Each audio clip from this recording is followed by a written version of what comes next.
तो guys, without any reference हम दुर्गा माँ के इस ड्राइंग को कैसे बना सकते हैं वही हम दिखाने वाले हैं आज की वीडियो में। सभी को स्वागत है हमारे चैनल @NPS Art पे। दुर्गा माँ के इस ड्राइंग को करने के लिए सबसे पहले पेपर टेप से चारों ओर को अच्छे से कवर करना पड़ेगा। हमने मिडिल वाइज जो लाइन बनाया था उसको ध्यान में रखते हुए दुर्गा माँ के फेस के एक साइड को बना लेना है। उसके बाद दूसरे साइड को भी सिमिलरली कैसे बनाते हैं उधर पे कुछ ट्रिक्स और टेक्निक है। तो वो ट्रिक्स और टेक्निक क्या है उन सभी को जानने के लिए वीडियो को बिल्कुल भी स्किप ना करके अंत तक देखते रहें।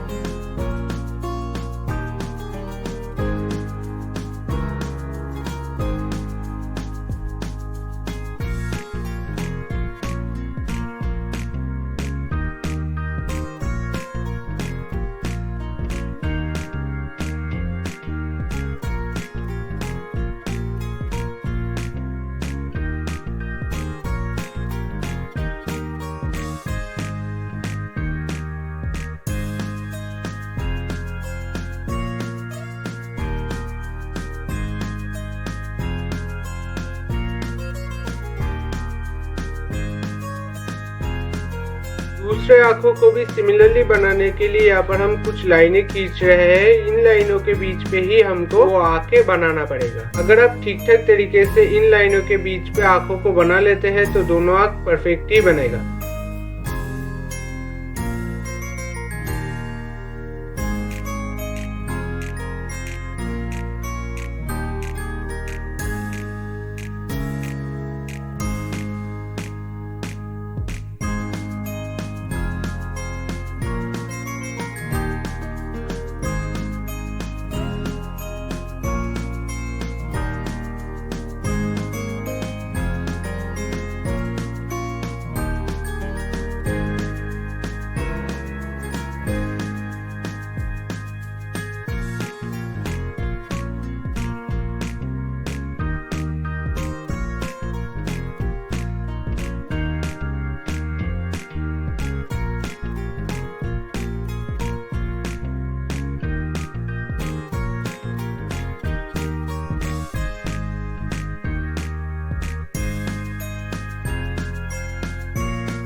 ने तो दुर्गा माँ के आउटलाइन को कंप्लीट कर लिया है। ये वीडियो आपको कैसा लगा कमेंट करके ज़रूर बताना, और दुर्गा माँ के इस ड्राइंग के कलरिंग के पार्ट को देखने के लिए चैनल को ज़रूर सब्सक्राइब कर लेना। बहुत जल्द मुलाकात होगा इसके कलरिंग के पार्ट के साथ।